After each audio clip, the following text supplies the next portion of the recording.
eu acho que assim, por eu estar trabalhando direto com os clientes e conversando com os times de desenvolvimento, eu acho que isso todos os devs que já estão assistindo a gente agora já sabem.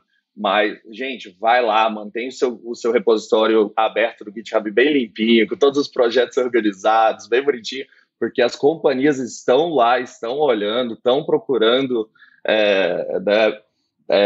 candidatos, e GitHub é um dos lugares onde eu sei que meus clientes que trabalham e converso com eles todos os dias estão sempre lá, vendo quem está colaborando, quem está trabalhando ali, quem está se elevando e sempre entrando em contato. Então, não é o que a gente faz, mas deixando uma dica aí para a galera.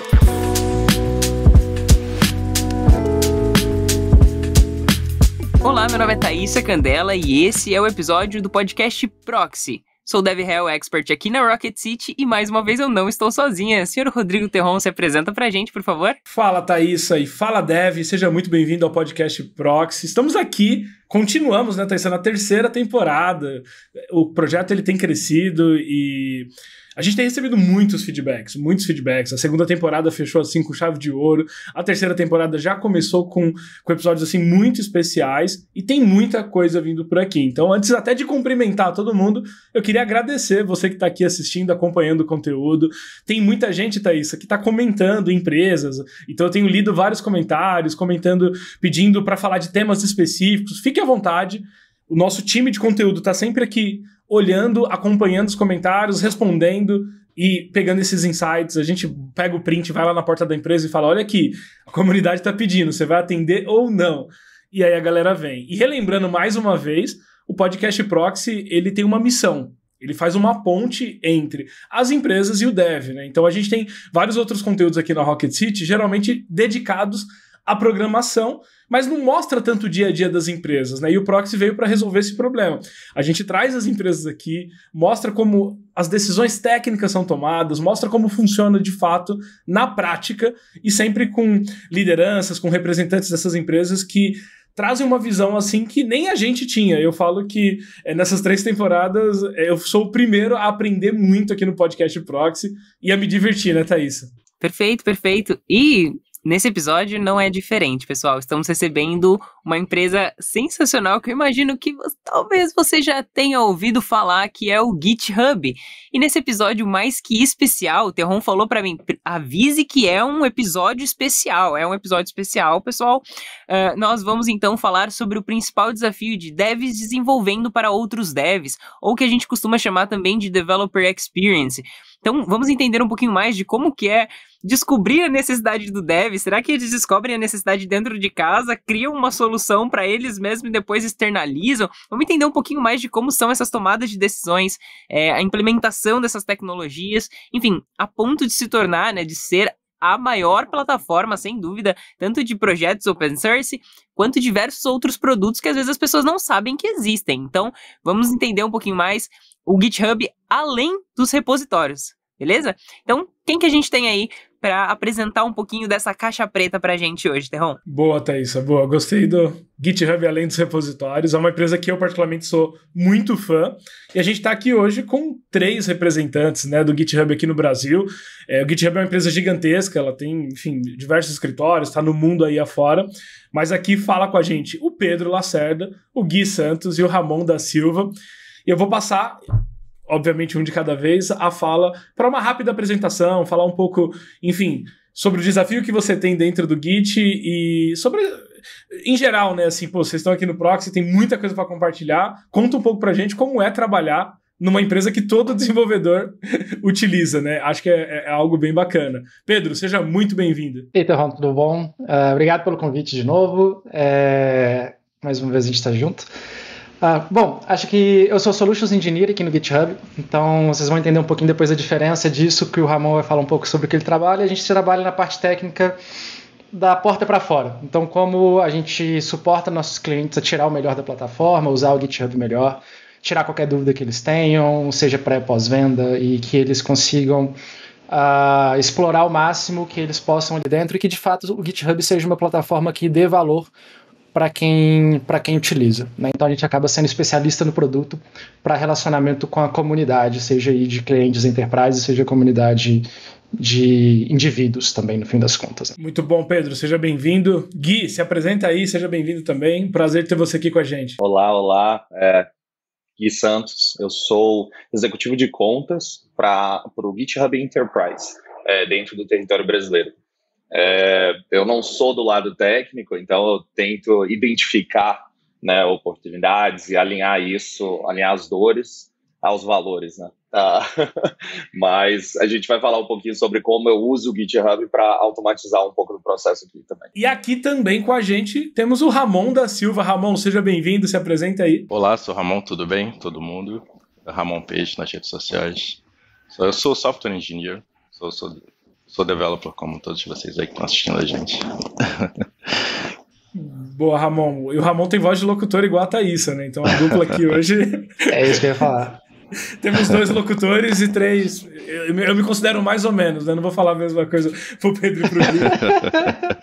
Mas eu tô tentando melhorar. Muito bom. E é engraçado porque o Pedro, ele foi um pouco sutil, assim, na apresentação dele, né? Como um Solutions Engineer, uma pessoa que quase que trabalha ali. Ele precisa ser especialista na parte de tecnologia, mas tá bem próximo ali das pessoas, né? Da parte pós-venda e tudo mais, mas o senhor tem um background de tecnologia, né, como desenvolvedor. Acho que você podia mencionar um pouquinho, Pedro, pra galera poder até se identificar com você, por favor. Acabou que foi meio que uma transição de carreira, né, eu trabalhava como desenvolvedor, então eu era desenvolvedor de uma consultoria, então eu desenvolvia software muito focado para governo, essas coisas assim. E eu sempre gostava dessa parte de lidar com cliente, de conversar sobre as coisas técnicas, e gostava de desenvolver também. E eu não sabia que existia essa coisa de Solutions Engineer. É uma coisa que eu não sabia, vamos dizer assim, uma funcionalidade na vida da gente que eu não sabia que existia. Até quando eu vi essa vaga, candidatei e tal, a Pri me apresentou essa vaga, né? Outra brasileira também. E eu descobri esse mundo de Solutions Engineer, que é basicamente, cara, você tem que ser técnico. No caso do GitHub, você tem que saber processos de desenvolvimento, boas práticas de desenvolvimento, essas coisas. Mas você vai lidar com o cliente, você vai lidar com quem usa, você vai lidar com o usuário no fim das contas, né? Então, eu fiz meio que essa transição do cara que desenvolve pro cara que entende desenvolvimento, mas não coloca a mão no código todo dia. Aí eu falo que no fim das contas, eu sou, assim, não sou um tão bom desenvolvedor quanto o Ramon, não sou tão bom desenvolvedor quanto o Gui. Aí eu fico o bom vendedor quanto o Gui. Aí eu fico ali no meio, sabe? Tá meio termo. E é muito legal você contar isso, porque são muitos os desenvolvedores e desenvolvedoras que gostam de codar, mas talvez tenham ali, gostam às vezes de fazer palestra, gostam ali de falar com o cliente e tal, e não sabem que existem papéis, não é tão popular no Brasil, né, Solutions Engineer, por exemplo, ou Developer Advocate, enfim, que são papéis onde a pessoa continua tendo a necessidade de trabalhar, de ser bom em tecnologia, de entender de tecnologia, de se aprofundar, mas você também demanda ali de outras habilidades, né, então existem papéis para isso. Acho que é bem legal salientar aqui e já deixar essa pulguinha atrás da orelha de quem talvez esteja nos ouvindo e que se identifique com o que você passou, né, Pedro? Quem gosta de escrever tem o technical writer também, né? Que é a pessoa que gosta de tecnologia, mas gosta de escrever, então você vai acabar escrevendo ali sobre determinada tecnologia para a sua empresa e tal, e tem muita demanda também. O gerente de produto também, que é similar. É bem amplo, né? A gente às vezes fala tanto assim da escassez de desenvolvedores e desenvolvedoras, mas esquece que a área de tecnologia, ela é gigante e cada vez tem mais papéis, né? Porque aí vai surgindo necessidades, vai adaptando, vai dividindo, né, papéis dentro de uma mesma equipe. Então, às vezes, até quem tá aqui assistindo fala, pô, mas eu não me identifiquei com um código. Mas só de você entender e você ter o pensamento lógico, você conseguir desenvolver algumas skills, pelo menos de entendimento técnico, já abre uma perspectiva de trabalho em várias áreas. Sensacional. E aí, já falando agora sobre o GitHub, então, nós sabemos que em 2018 houve uma aquisição, é exatamente isso, não sei se eu falei corretamente, foi uma aquisição por 7,5 bilhões em outubro de 2018. A Microsoft, então, adquiriu o GitHub e alguns movimentos começaram a acontecer a partir dali. E eu queria ouvir um pouquinho já diretamente do Ramon, começar aqui já te colocando na berlinda já. Como que foi esse movimento e o que você tem a ver com essa integração toda, com essa aquisição toda, Ramon? No momento que aconteceu a aquisição, eu já estava na Microsoft, né? Eu trabalhava em outro produto. E aí, depois de um certo período de maturação, o GitHub certamente ainda uma empresa com independência, né? A Microsoft, em muitos aspectos, não interferiu na gestão, e aí, em certo momento, o meu time foi convidado, vamos dizer assim, a mover, a se transferir para o GitHub, e aí nós fomos todos, e hoje, desde um ano mais ou menos, eu tô no GitHub. Ô, Ramon, isso é muito legal. Eu me lembro que quando foi anunciado, né, a compra, Microsoft comprou o GitHub, cara, deu tags e tags do Twitter, aquela loucura, a Microsoft vai acabar e não sei o quê. E hoje em dia, assim, eu sempre vejo a galera falando, a Microsoft não ia bagunçar tudo, a Microsoft não ia acabar com o open source, a Microsoft não ia mudar tudo. E eu acho isso super legal, né, esse movimento transitório, né? Então, o Ramon, por exemplo, ele era Microsoft, virou GitHub, e essa troca cultural, tenho certeza que é super fortalecida, né? E não só a Microsoft auxiliou o GitHub a crescer, né? Sem dúvida, uma aquisição vem também para essa questão do crescimento. Acho que o Pedro pode até falar um pouquinho mais sobre essa questão, mas também deu visibilidade para a comunidade de desenvolvedores e desenvolvedoras em relação ao open source da Microsoft, né? A como a Microsoft se importa com o open source, que talvez isso ainda não estava sendo visto, e por isso tanto barulho, né, em relação a, nossa, tipo, qual é o futuro do GitHub agora, né? Eu diria, tá, que a cultura do GitHub influenciou mais na cultura da Microsoft do que o contrário. Vendo de fora, né? O que o Pedro pode contar pra gente sobre isso? Eu acho engraçado quando a gente pega assim, algumas palestras do próprio Satya, né, do CEO da Microsoft, ele fala muito isso. Como a Microsoft quer se tornar cada vez mais GitHub. Então, aprender como o GitHub sempre foi focado em trabalho remoto, assíncrono, como o GitHub sempre potencializou coisas da comunidade, como a gente focou no desenvolvedor, né? E ao outro lado, o GitHub ele aprendeu a ser uma empresa também enterprise. Então, assim, o GitHub não sabia muito bem lidar com empresas grandes. A gente focava muito na comunidade. Então, a gente começou a aprender e falou assim, olha, empresa, o mercado corporativo demanda tal coisa. Para a gente poder saber vender e comercializar, tem que saber fazer tal coisa. Aí o Gui pode até falar assim, tanto que a gente suga da Microsoft por ser uma empresa de vendas muito grande, né? Assim, a gente está acostumado, por exemplo, a lidar com, às vezes, alguma coisa mais comercial. Nós somos uma equipe de 3 no Brasil, a Microsoft tem equipe de milhares de pessoas, então eles levam um exército para uma reunião, a gente leva 2 pessoas, sabe? E aí tem um pouco disso. Então teve um pouco de troca. Mas aí eu queria falar um pouquinho até de interno, eu sei que está fugindo um pouco do tópico, mas da independência do GitHub, a gente é independente até nas ferramentas que a gente usa. Então, por exemplo, a gente usa Slack, a gente usa Zoom, a gente usa Google Workspaces, né? Então, a gente nem a transição de ferramentas a Microsoft forçou para cima do GitHub. Então, exatamente para deixar claro, falou assim, olha, se vocês quiserem transitar para usar as nossas ferramentas, beleza, mas vocês podem ter a vida de vocês seguindo do jeito que vocês querem. Então, a gente ainda tem o nosso ferramental inteiro de quando o GitHub era pré-parte Microsoft, sabe? Certas integrações existem, assim, nós temos acesso a certas ferramentas que a Microsoft usa, como Microsoft Teams e tudo mais, mas o GitHub tem total independência nas escolhas de como a gente faz o dia a dia. Isso é completamente... E isso eu acho que é algo bem, bem legal, né? Assim, porque você imagina que vai mudar, né? Eu imagino que... que eu não sei se o Pedro já estava no GitHub nessa época, mas você imagina que, assim, a galera vai chegar mudando tudo, sabe? Vai vir aqui... Pinta tudo de azul e já era, e não é bem assim, né? Não, eu entrei logo pré-aquisição, eu entrei em setembro de 2018, estava rolando o final do processo, assim, né? Então... Não era público ainda? Não era público, era logo antes de se tornar público. Que legal. Imagino como foi o momento ali do anúncio. Legal, super bacana. Bom, vamos entrar então agora no tema central, que é descoberta da necessidade. Como que vocês descobrem as necessidades dos programadores e das programadoras, né? Porque quando a gente vê uma nova release ou alguma novidade, eu mesmo acompanhei super quando foi lançado o GitHub Copilot, eu acompanhei super quando foi lançado o GitHub Codespace. Na verdade, até antes, né? A gente tinha o VS Codespace, e aí, enfim, foi falado na conferência há uns 2 anos, né? 2019, acho, relacionado a isso. Não tô lembrando exatamente as datas, mas eu lembro de ter visto as pessoas falando sobre as 2 tecnologias de forma separadas, e aí esse ano a gente vem com esse barulho, né, da galera falando assim, olha, entra lá no GitHub e clica em ponto? Era isso, né? Clica em ponto. Você clica em ponto.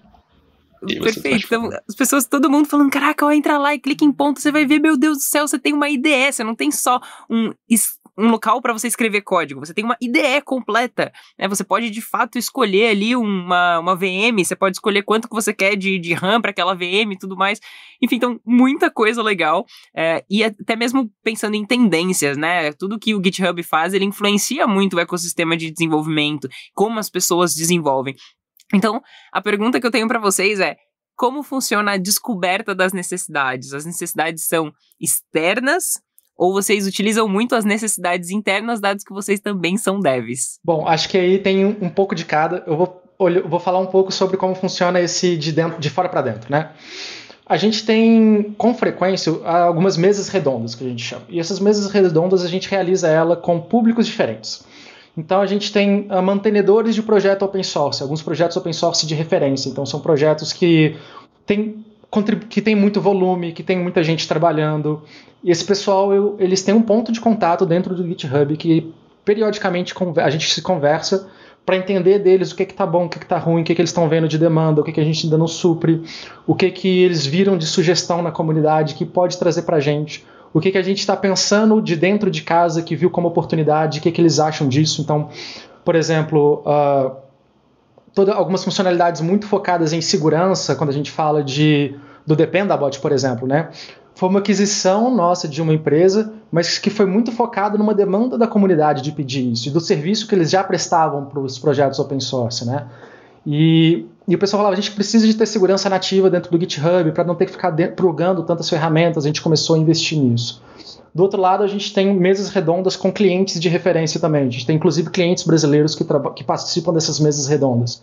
E essas mesas redondas são focadas em áreas do produto. Então, tem na parte de produtividade, tem parte do que a gente chama de code to cloud, da parte de automação, por segurança, né? Tem várias coisas que a gente reúne com clientes que ou demandam bastante funcionalidades, ou que têm um histórico de serem bem parceiros nossos, de pedir funcionalidade, participar de beta, ou que são bem picuinhas mesmo, que demandam muita coisa, reclamam bastante, a gente chama eles para fazer isso, mas por um sentido bom. E a gente ouve deles o que a plataforma pode melhorar, o que eles têm de reclamação e tudo mais. Fora isso, a gente tem um repositório inteiro, que a gente chama de Customer Feedback, que ele é alimentado pela equipe de campo com feedbacks de clientes. Então, lá dentro, nossos gerentes de produto, eles cuidam de determinadas áreas, né? Então, por exemplo, eu vou abrir a gente abre uma issue de Customer Feedback, descreve o problema, porque que ele não ataca. Obviamente, a gente procura para saber se tem alguma coisa parecida antes. E uma vez que a gente faz um tag de qual área do produto pertence àquela feature, o gerente de produto é acionado, ele é notificado e aquilo entra num backlog dele, para ele monitorar de algum tempo. E ali depois as outras pessoas vêm contribuindo, falando assim, olha, foi demandado por tal cliente, tal comunidade, a gente vai linkar no post de Twitter. Então, assim, se você demandou uma funcionalidade no Twitter, é bem provável que a gente tenha o seu tweet registrado internamente em algum momento, assim. Principalmente se você mencionou o Net. Então, eu recomendo que você mencione o Net, que é o nosso CEO, e ele vai te responder. E a gente tem um repositório interno que a gente cuida disso tudo lá dentro. Então, quanto mais demandado, mais feedback tem, e ali a gente usa para amadurecer as coisas que a gente vai colocar. E aí eu acho que o Ramon pode falar um pouquinho mais sobre como o nosso trabalho influencia também, às vezes, o roadmap do próprio produto, né? O ponto que você citou sobre os enterprises é muito interessante, porque, sem dúvida, as demandas de enterprise são muito mais externas, porque são problemas que as grandes empresas têm, eles solicitam para a gente, mas para o dia a dia dos developers é um pouco diferente. A gente meio que tem os nossos problemas que a gente também quer resolver, e até porque a gente vive a vida de um developer também. Então a gente acaba tendo essa mistura dos dois lados. E no dia a dia a gente consegue juntar esses planejamentos, que são de funcionalidades que já foram estudadas pelos outros times, e aí a gente acaba trazendo para a nossa realidade. A nossa vantagem é que a gente tem a possibilidade de experimentar o tempo todo e aprimorar aquilo que está sendo lançado no final das contas. Tanto que o produto final, falando do Codespaces sozinho, por exemplo, muitas melhorias foram feitas nesses últimos meses por conta do nosso uso interno da ferramenta. E o Codespaces a gente usa literalmente no nosso dia a dia. A gente chegou num certo momento recente que, dependendo das atualizações dos Macs, a grande maioria dos developers usam Mac, não é uma regra aqui no GitHub, mas muitos usam Mac, e a gente chegou numa determinada situação que é atualizar os nossos scripts de bootstrap, de preparação da máquina para poder rodar o sistema localmente, ia dar muito problema de lançar nas últimas versões do Mac, e a gente acabou encontrando uma situação em que, nós temos o CodeSpaces, por que a gente não vende a ideia de todos os developers internos do GitHub usarem CodeSpaces como a ferramenta principal do seu dia a dia? E assim está sendo, já há algumas semanas. Só em determinados aspectos a gente ainda não usa, mas a grande maioria dos desenvolvedores no GitHub já usam CodeSpaces no dia a dia também. Isso é super legal, assim, né? Porque o GitHub é uma empresa de developers para developers e não faria sentido se vocês não utilizassem o próprio produto, né? Então, seria desenvolver, sei lá, para um... Tipo assim, na verdade é o contrário, né? Você falou que muitas coisas vêm do próprio desenvolvimento interno, porque vocês conhecem a necessidade até... Não vou falar melhor, mas assim, vocês tentam, talvez, pelo conhecimento de saber o que dá para fazer e o conhecimento do que é bom, vocês estão ali o tempo todo aperfeiçoando e mudando, né? Então é algo bem legal. Os nossos desafios são muito similares aos de muitas outras empresas. As nossas discussões técnicas são exatamente as mesmas sobre como escalar determinada coisa, sobre como usar um determinado banco de dados, e aí a gente acaba tendo certas funcionalidades que a gente usa do próprio GitHub Actions e GitHub, a gente acaba ajudando um time, ajudando o outro, do tipo, olha, eu gostaria de usar GitHub Actions para tal coisa, porém tal recurso não existe ainda, ou não foi pensado. A gente consegue até, como o próprio Pedro citou, o feedback externo, a gente tem o nosso feedback interno também e acaba melhorando o produto. Isso é super legal. E eu gostei muito da fala do Pedro, Thaís, e time, falando sobre a questão de coletar esses feedbacks, né? E ele citou o Twitter aqui como uma ferramenta, e de fato o Twitter é uma ferramenta muito utilizada para o desenvolvedor, até para feedback e tal, e transformar isso num roadmap, numa matriz de análise, e isso é bem legal. Porque o desenvolvedor, ele se sente parte da construção, né? Todo mundo olha hoje pro GitHub e fala, cara, putz, olha o que tá saindo e tal, e quando por todos os desenvolvedores usarem isso no dia a dia, cara, é um processo criativo muito legal, assim, eu achei bem interessante. Acho que isso tem tudo a ver também com o discurso de comunidade, né? Quando a gente fala que a gente, como Rocket City, por exemplo, é uma empresa de comunidade, antes de ser uma empresa de qualquer outra coisa, né? A gente entrega educação, mas a gente é uma grande comunidade. Se a gente não ouve a comunidade, a gente está indo contra o nosso discurso, né? Então, ouvir o Pedro falar sobre essa questão de ouvir as pessoas, ter essas mesas redondas, ter o repositório onde essas informações elas são levadas, e aí as pessoas de produto, juntamente com o time de desenvolvimento, analisa essas possibilidades para poder compor o roadmap. Não é tipo, compus o roadmap, vamos ver se isso aqui funciona para o nosso cliente. Não, é o contrário, né? Eu analiso essas informações antes de compor o roadmap. Então, aí, de fato, você consolida um discurso que não fica só no discurso, né? E é criado em comunidade, né? Acho que esse elemento é muito importante. A gente tem aqui dentro da Rocket City a NLW, né, que hoje é, se não o maior, um dos maiores eventos assim, de tecnologia. São mais de 100 mil desenvolvedores por edição. E na nossa última NLW, alguns meses atrás, a gente fez isso. A gente olhou e falou assim, a gente já fez 6 edições da NLW, a comunidade sempre trazendo muito feedback, e aí chegou uma hora que alguém aqui dentro da Rocket falou, cara, por que a gente não cria a NLW com a comunidade e não para a comunidade? E aí a gente foi lá, abriu pesquisa, a gente criou o grupo de embaixador, trouxe todo mundo pro processo, e foi a melhor NLW da história da Rocket City. Então, quando você não cria mas sim junto, você tem um efeito completamente diferente. Eu queria acho que um exemplo legal de quando a gente olha para pensar nisso é como o próprio GitHub interfere no Git em si, né? O pessoal normalmente chama o GitHub de Git, como, sei lá, Danoninho, Durex, sei lá, né? Como a gente interfere no próprio Git pelo tipo de desenvolvimento que a gente tem. Então, por exemplo, igual o Ramon comentou, a gente tem uma grande parte do GitHub que a gente chama de .com, que é Ramon, se eu estiver falando alguma coisa que não seja totalmente certa, me corrija. Que é um grande monolito, que é o .com, né? E às vezes o pessoal levava muito tempo para poder... São 10 anos de histórico de código ali dentro.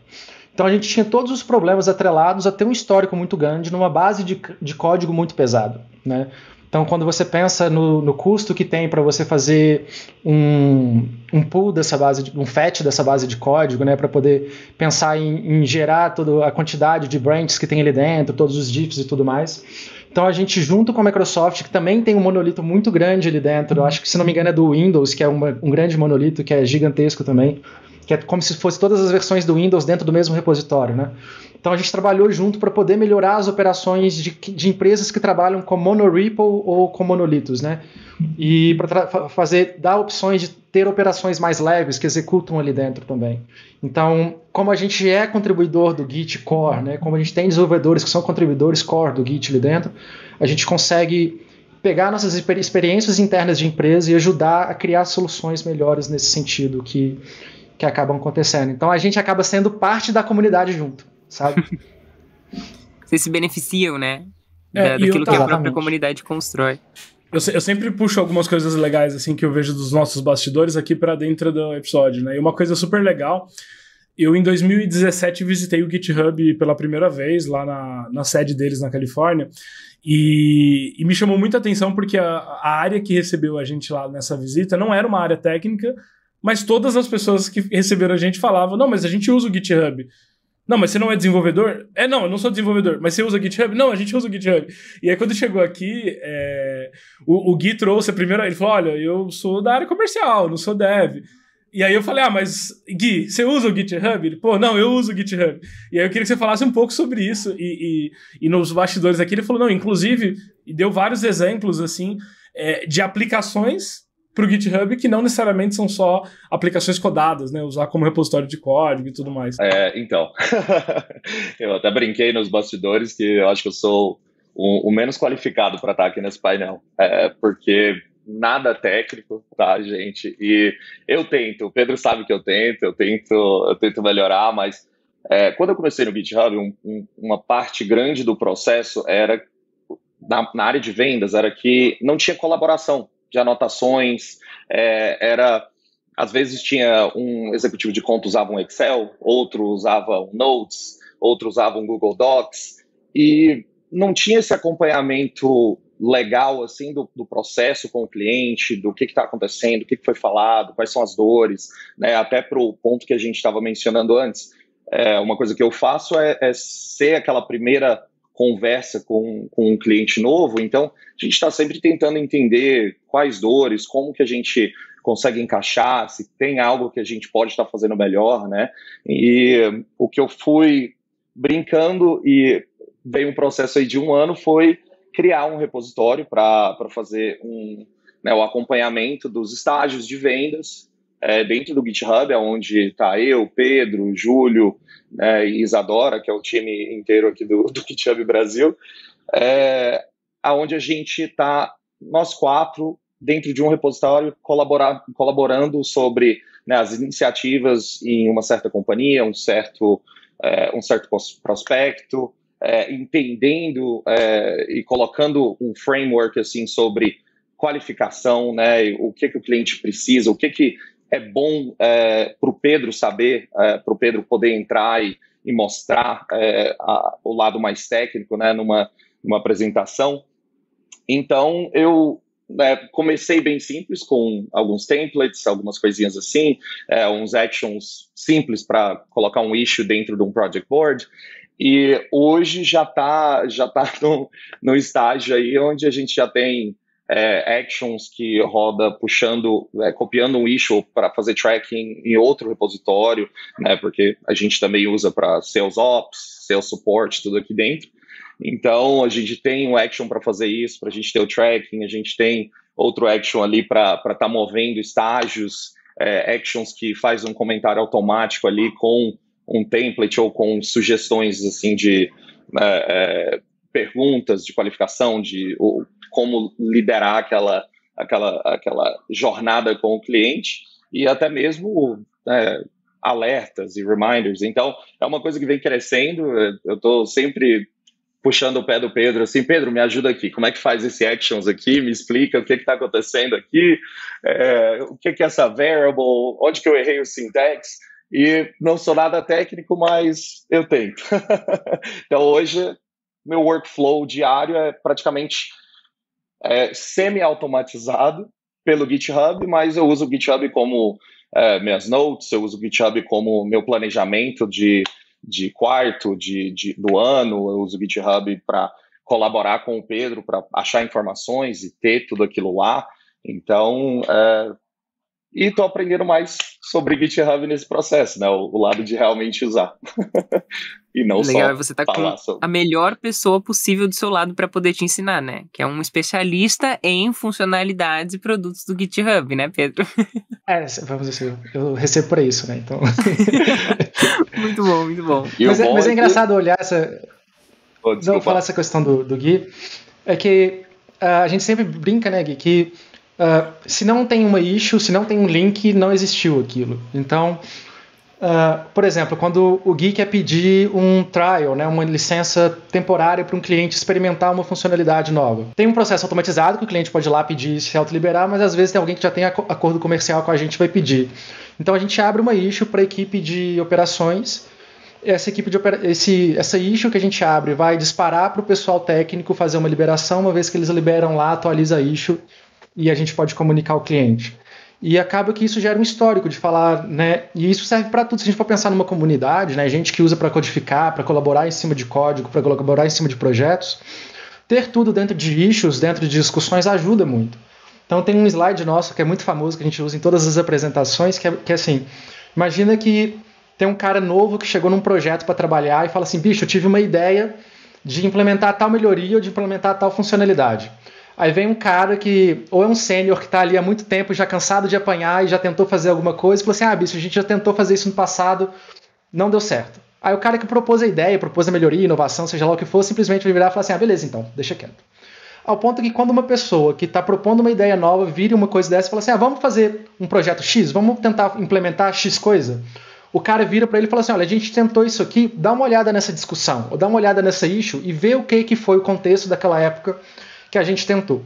E a pessoa lê e fala assim, beleza, não faz sentido mesmo, ou lê e fala, não, mas o que eu pensei agora não é tão assim, ou o contexto da empresa mudou que leva a gente a poder tentar tal coisa com tal contexto diferente, que pode levar a um resultado diferente também na época, né?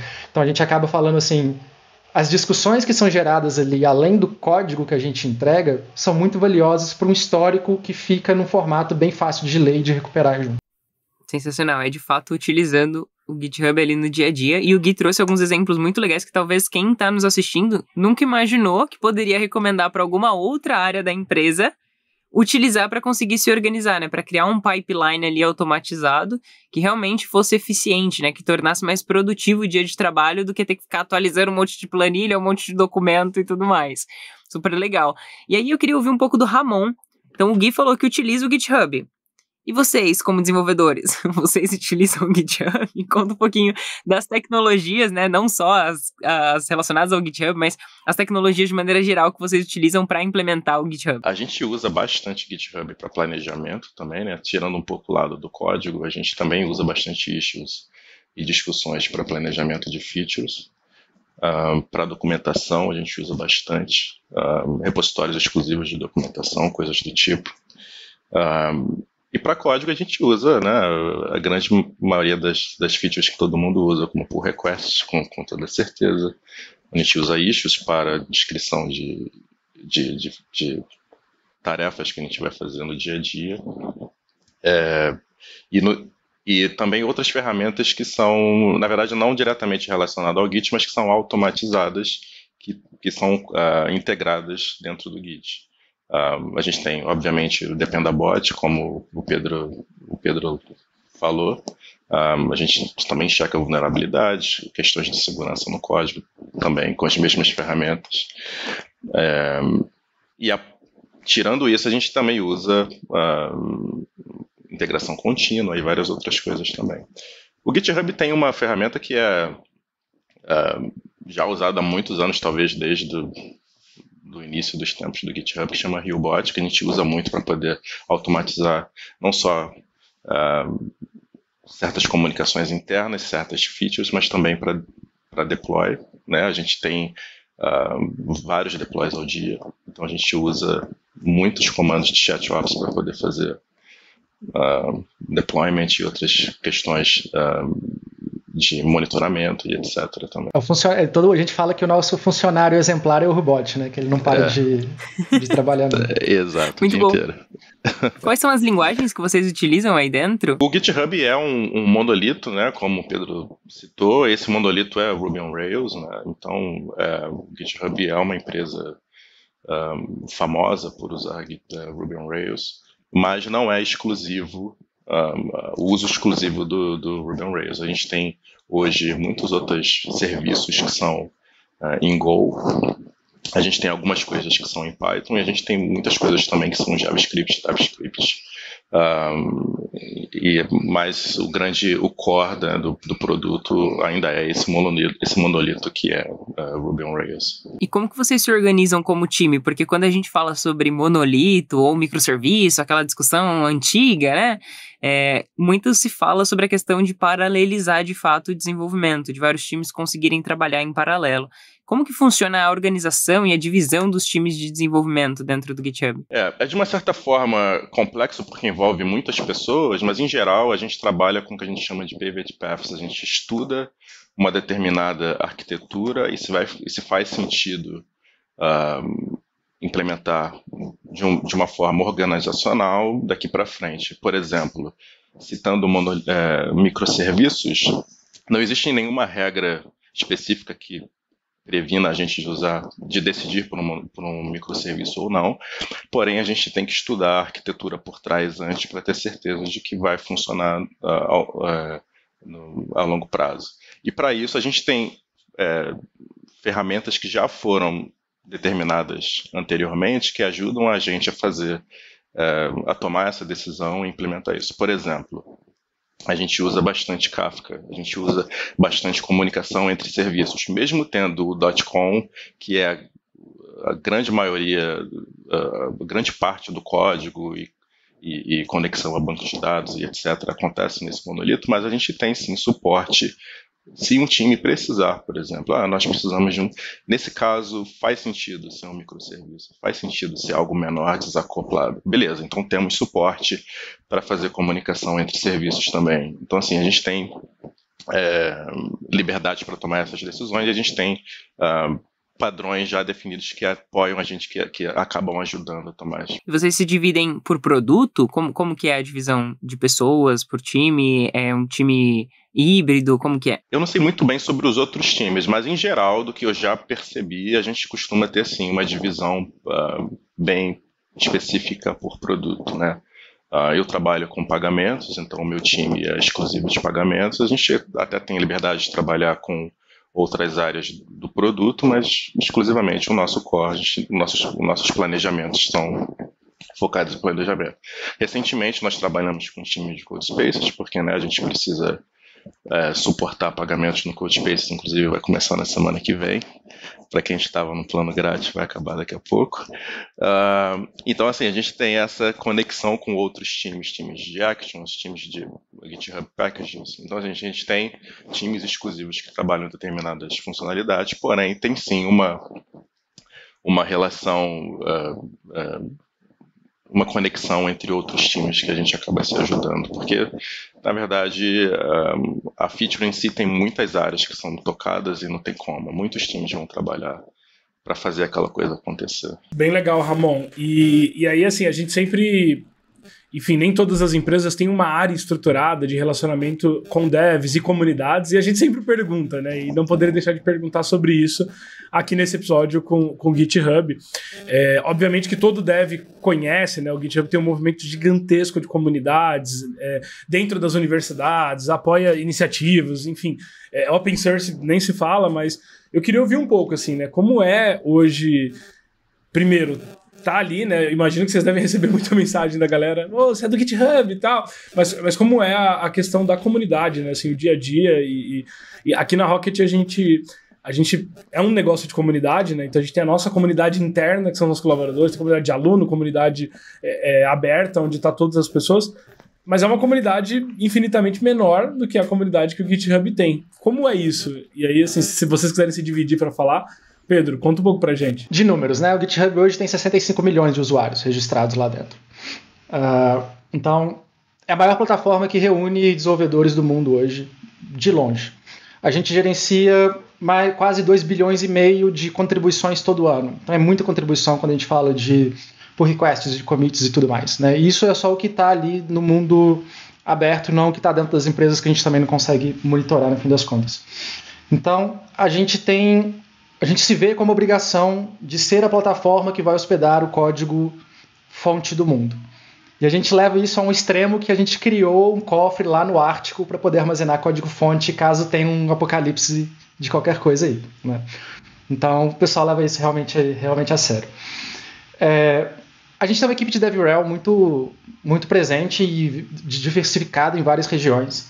Então, se vocês quiserem dar uma olhada lá na Twitch do GitHub ou no nosso Twitter, tem sempre coisa nova chegando lá o tempo todo.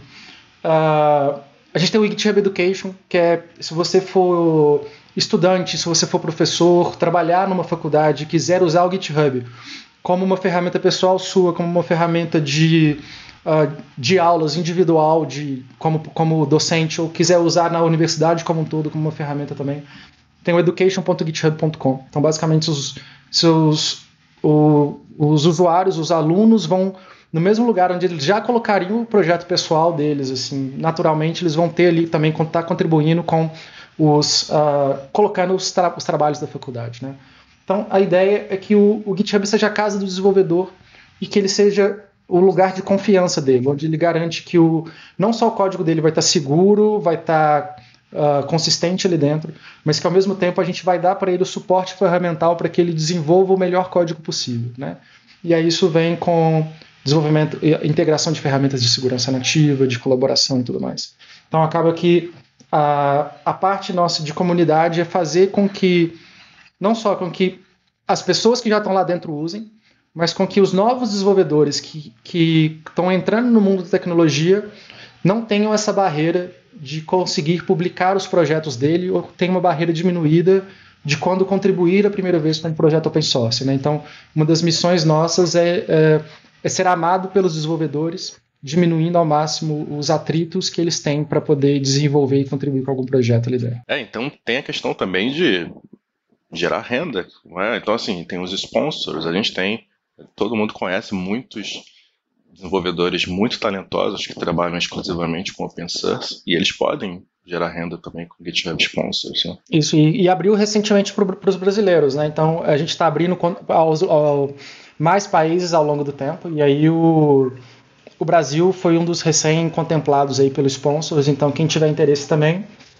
sponsors.github.com, para poder, se você tiver um projeto open source, se quiser ou patrocinar alguém porque você valoriza muito o trabalho de alguém, né? Ou se você tiver um projeto super interessante que você acha que outras pessoas vão estar interessadas em te ajudar e dar direcionamento para o seu projeto, você pode entrar lá também e escrever o seu projeto. Eu acho que do meu lado, gente, é mais sobre a ideia de trazer open source para dentro da companhia. Então a gente acaba conversando muito com os clientes sobre o que a gente chama de inner source, né?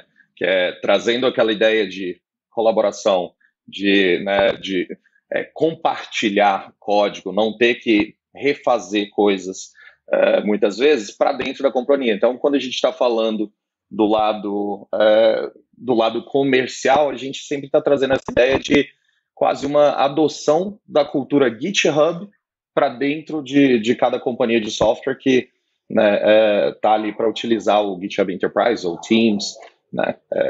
É realmente isso, mas do meu lado não é tão legal. Na verdade, Gui, é super importante sim, porque você tem uma responsabilidade como evangelizador do open source dentro das empresas que é gigantesco. A gente fala muito sobre isso, a gente tem uma máxima aqui dentro do Proxy, é que desenvolvedor tem que gostar de código, e às vezes tem que gostar até de jogar código fora, né? E não que você vai fazer projeto open source para jogar código fora, mas você estudar projeto open source, contribuir e criar isso como uma rotina, cara, isso muda a vida do desenvolvedor, porque às vezes você tá dentro de um time pequeno, você tá dentro de um time trabalhando com a mesma tecnologia ou com o mesmo tipo de projeto, aí você entra e começa a contribuir num projeto open source completamente diferente, que usa tecnologias diferentes, que a aplicação tem um tamanho diferente. Cara, isso abre a mente de uma forma muito interessante, né? E aí o desafio hoje é esse desafio do Gui de fazer o quê? Criar um ambiente onde as empresas se sintam seguras de abrir, do ponto de vista de código, aquilo que não é core, né? E, obviamente, assim, não vou colocar a minha fórmula da Coca-Cola ali dentro do GitHub e no repositório público e tá tudo bem. Mas, assim, quantas coisas a gente usa que não é core e que, se todo mundo tem acesso e pode contribuir, melhora, né? Eu lembro de uma situação que aconteceu no nosso time, em 2018 ou 2019, o pessoal do time desenvolveu um encurtador de link. Precisava um encurtador de link da Xiaomi e tal, porque a gente usa muito e tal. Beleza, a gente desenvolveu isso interno. E aí o dev chegou e falou, olha, eu gostei muito desse projeto.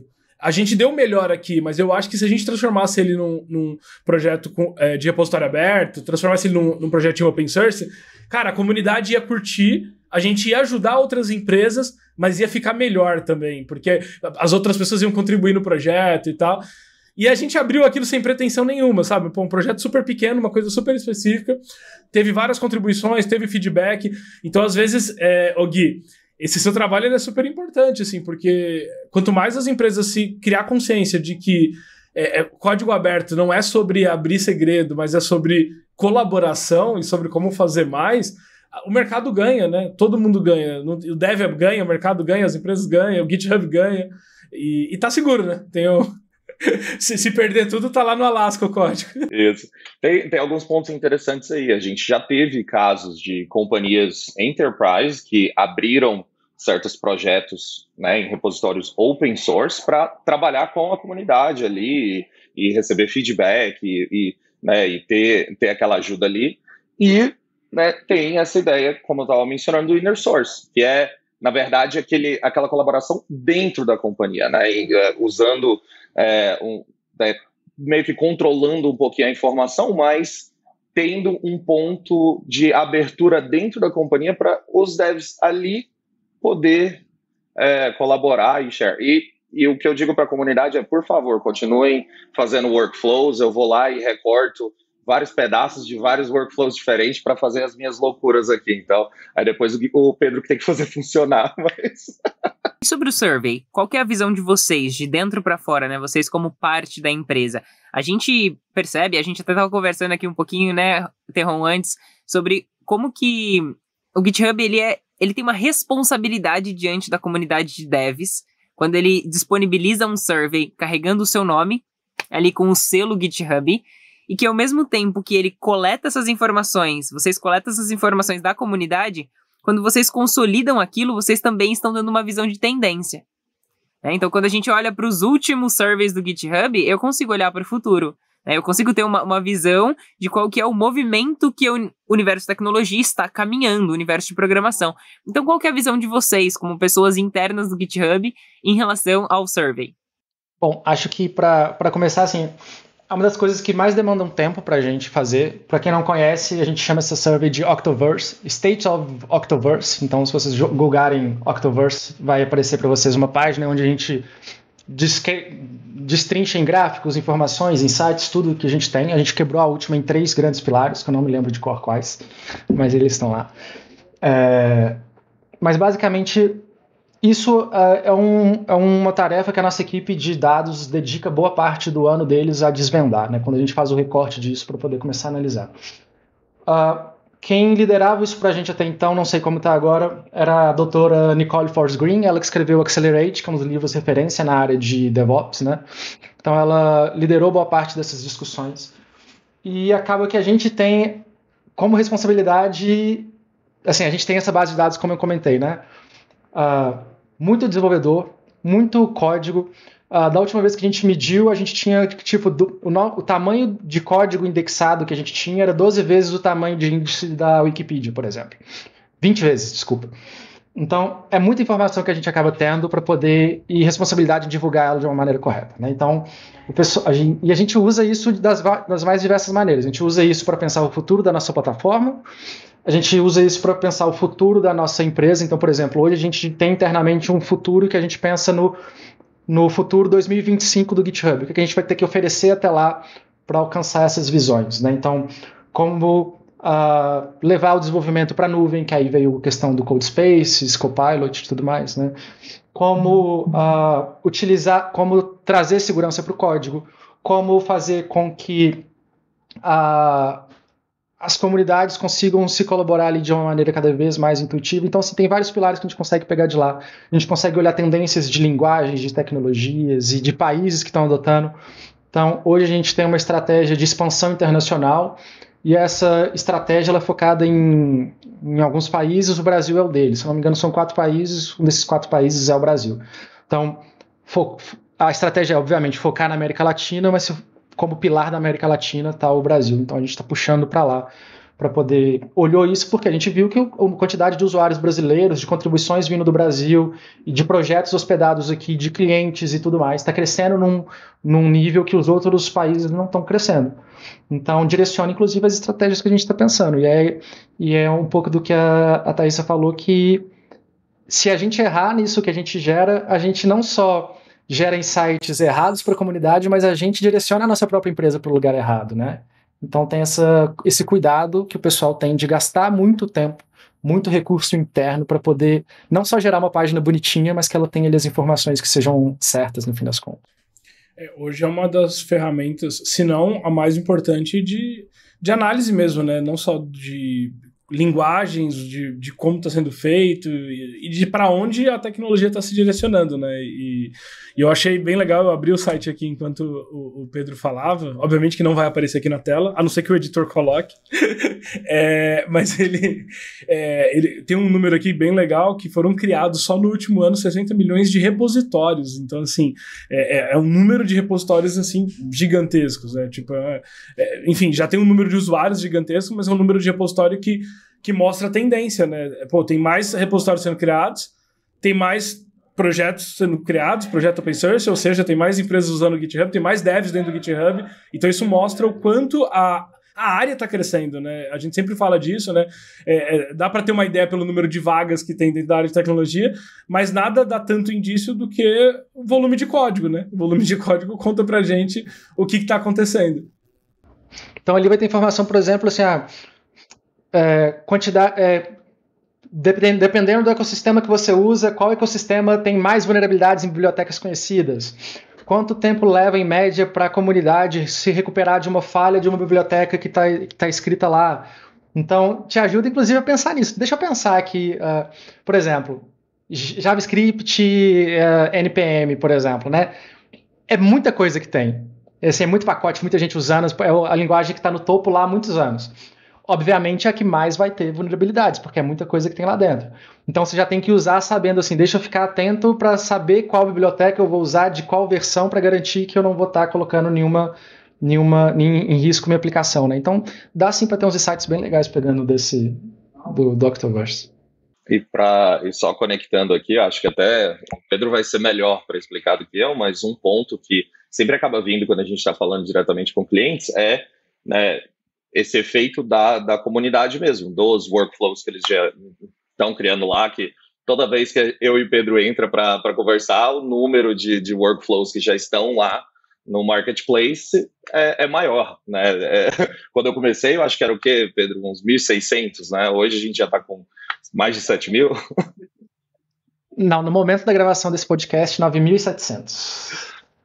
Tá vendo? Última vez que eu chequei estava 7.000. Então, é esse lado que assim, não é tão comercial, mas traz um benefício para os desenvolvedores nas empresas de estar dentro da plataforma aonde os projetos open source estão, né? E aonde tem os workflows já feitos pela comunidade, aonde a galera está criando novas ideias e novos projetos. E aí, gente, queria entender aqui um overview. Vocês falaram diversas coisas, GitHub Codespace, GitHub Copilot, GitHub o Octoverse, State of Octoverse, né, que é o Survey.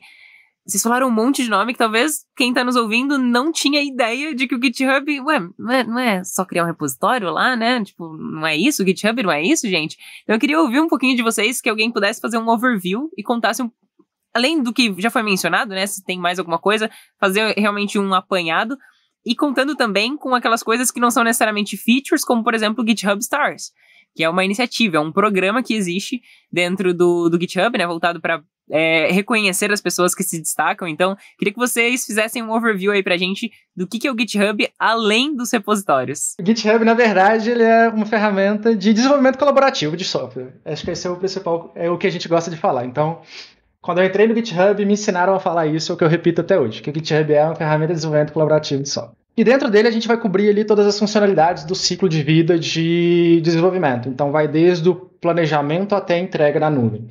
Então a gente tem a parte das issues, dos project boards, onde você vai conseguir gerenciar suas demandas, você vai conseguir atribuir uma tarefa para alguém e falar quando faz tal tipo de coisa, quando está atrasado, quando não está e por aí vai. A gente vai ter as discussions, que é como se fosse criar uma comunidade onde você vai realizar discussões ao redor de um determinado projeto. Então não necessariamente é uma coisa técnica, mas você pode definir ali os rumos de determinada coisa, você pode registrar contextos de reuniões, você pode fazer uma pergunta, alguém vai vir te responder essa pergunta, você vai dar o pivot, dar um vote, categorizar, seja lá o que você quiser. Tem as actions, que é uma das áreas que o GitHub mais coloca esforço hoje em dia, que é a parte onde você vai fazer automação de processos, da build, deployment do seu código, vai entregar ele na nuvem, mas ao mesmo tempo você vai fazer igual o Gui faz, que é automatizar o seu workflow de trabalho, né?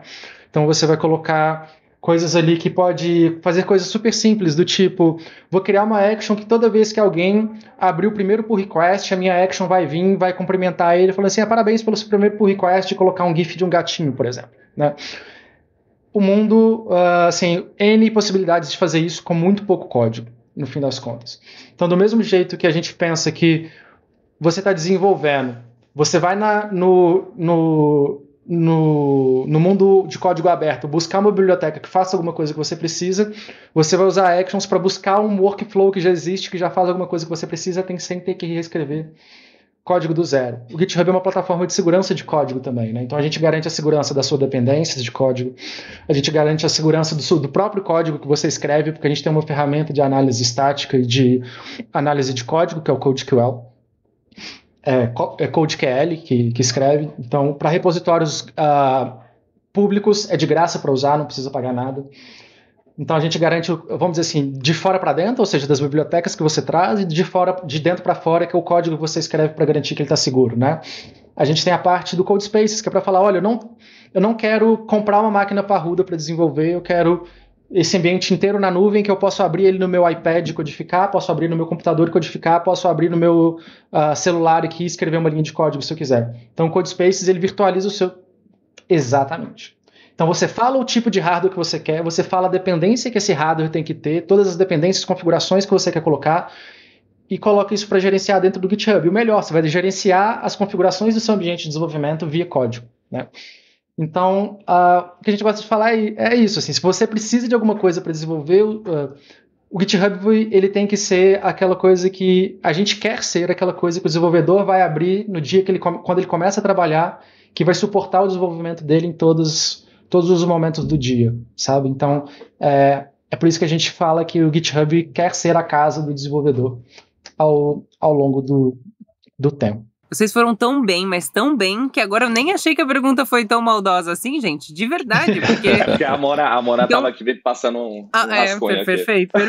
Então, em resumo, vocês trouxeram a questão de o futuro do desenvolvimento de software ser colaborativo, ser em nuvem e ser não só para devs. Né? Normalizar a automação, normalizar a produtividade em massa, workflows, enfim. Então, e a colaboração, né? Isso é colaboração também, né? Não só pra devs, né? Muito bom. Gente, perfeito demais, assim. Amei receber vocês. Eu passaria mais muitas horas aqui fazendo 1 milhão de perguntas, de dúvidas e curiosidades que eu tenho em relação ao GitHub. Mas nós vamos ficar por aqui, certo, Terron? Queria muito agradecer.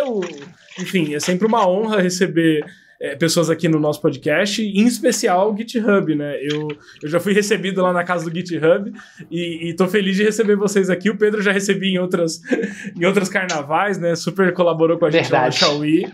Então é sempre muito bom. Pedro, obrigado. Gui, obrigado. Ramon, obrigado. E a gente sempre abre aqui um segundinho assim para uma consideração final, um agradecimento, um alô para alguém. Geralmente dizer que tem vagas também, exatamente, se vocês estiverem contratando. É que eles têm 60 milhões de devs ali, Otávio, que dá para analisar o repositório, saber se é o famoso, você não precisa se aplicar. Só você pensar, tipo, eu tô afim, entendeu? A galera já tem acesso ao seu GitHub, que tá público lá, os seus projetos. Marca o CEO do GitHub no Twitter que o Pedro já deu a letra, funciona. Ele responde mesmo, vou marcar. Bom, pessoal, acho que é isso. Obrigado pelo convite, obrigado pelo tempo. Foi massa. Obrigado aí também o Gui e o Ramon por terem topado entrar nessa. Thaísa, ótima host, queria parabenizar, inclusive, a Thaísa e o Ramon pela voz de locutores, né, cara? Deixam tudo com um tom mais profissional. E valeu, Terron, pelo convite. Sempre que precisar, conta com a gente aí. Temos uma galera de brasileiros doidos pra participar sempre que possível também. Boa, Pedro. Obrigadão, cara. Gui, tua fala final. Para todos os devs assistindo aí que tá usando ferramenta legada, cara, vai me achar no LinkedIn. Deixa eu te ajudar a convencer teu chefe, cara. Deixa eu te ajudar a dar as ferramentas para tu falar com o CTO, que não tá sentindo as dores que você tá sentindo aí no dia a dia.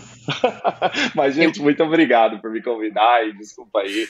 Eu me senti bem fora aqui no começo, mas estou muito feliz que eu vim e espero que consegui ajudar. Eu acho que o Gui deve ser um ótimo cara de vendas. De verdade, acho que ele deveria ser promovido, assim. De verdade. Bora comprar GitHub. Ramon, obrigado, cara, por ter vindo. Tua palavra final aí, você fica à vontade. Muito, muito obrigado pelo convite. Foi muito legal poder compartilhar um pouco no nosso dia a dia. Qualquer coisa a gente tá por aí, com certeza. Só procurar. Muito obrigado mesmo. Valeu. Muito bom, Ramon. E, inclusive, um obrigado duplo pro Ramon, né? Porque o Ramon, ele foi surpreendido com o convite.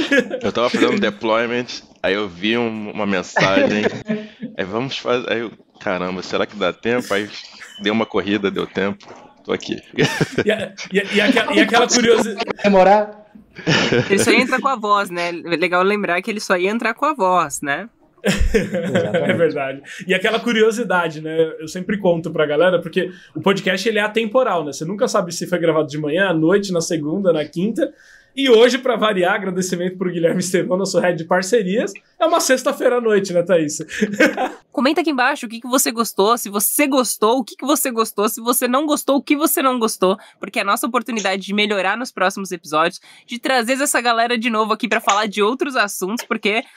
Convenhamos, né? São pessoas que têm bagagens gigantescas e que trabalham em áreas muito específicas. Então, a gente pode trazer vocês, né? Já estende o convite aqui para vocês para vir novamente, para falar sobre outros assuntos específicos, para contar um pouquinho mais sobre os bastidores do GitHub para nós.